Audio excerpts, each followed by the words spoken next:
The government is increasing the cost of life. Inflationist deficits to the tune of $500 million, wasted for a lot of it, and printed.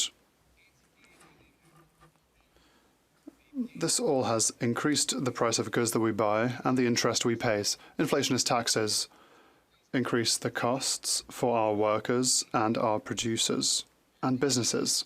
Next year, Canadians will pay $3,000 more per year for this inflation caused by the Prime Minister. When will he inverse his inflationist policies? The Right Honourable Prime Minister.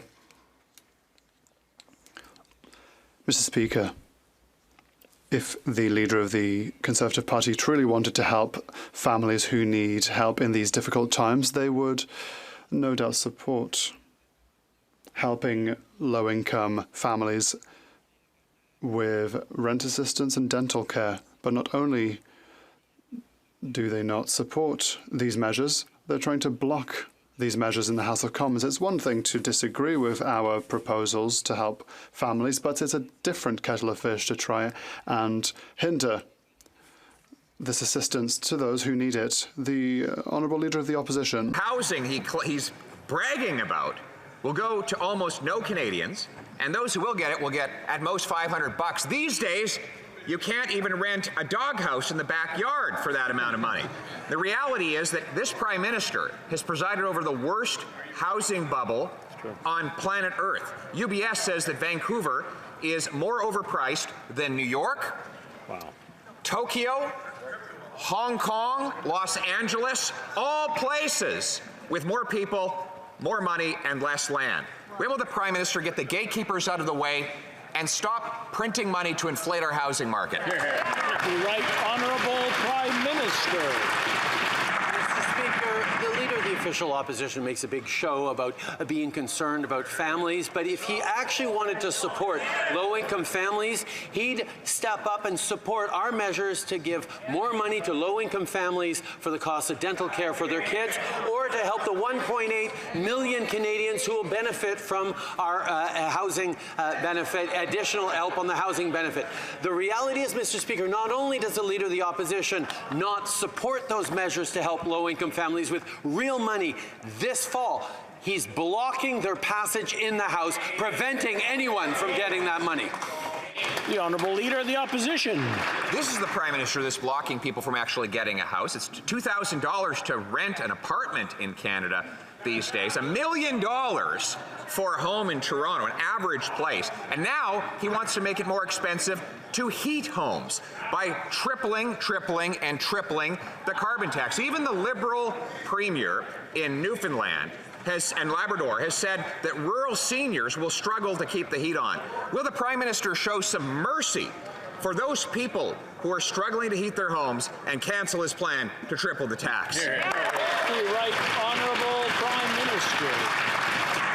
Mr. Speaker, the Leader of the Opposition's obsession with attack politics means that measures that are focused on helping low-income families pay for the cost of dental care for their kids with an extra $1,300 over the next 2 years, or an extra $500 for low-income renters that'll hit about 1.8 million Canadians across this country. Not only is he not supporting those concrete measures, like he flip-flopped, reversed himself and supported our GST credit that's supporting Canadians, he's not only not supporting dental and rental, he's actually blocking its passage in the House. Honourable Leader of the Opposition. The question was about home heating. This Prime Minister wants to triple the tax on seniors for the crime of heating their homes in February. It is not a luxury to heat your home in Canada in the wintertime, yet the Prime Minister wants to punish people for doing it. 40% of Atlantic Canadians are living in energy poverty, yet the Prime Minister wants to hit them all with a big, fat tax hike. If he's not going to back down on his plan to triple the tax, will at least he have the decency to exempt home heating this winter from that tax hike? The Right Honourable Prime Minister. Mr. Speaker, it's important that we, as we debate in this House, we ground ourselves in facts. The reality is, Mr. Speaker, an average family in this country receives more money from us pricing, putting a price on carbon pollution than they pay. It is support for families even as we fight climate change. In the Leader's own riding, families have received, including just last Friday with the latest check, a total of $550 because of the climate action incentive.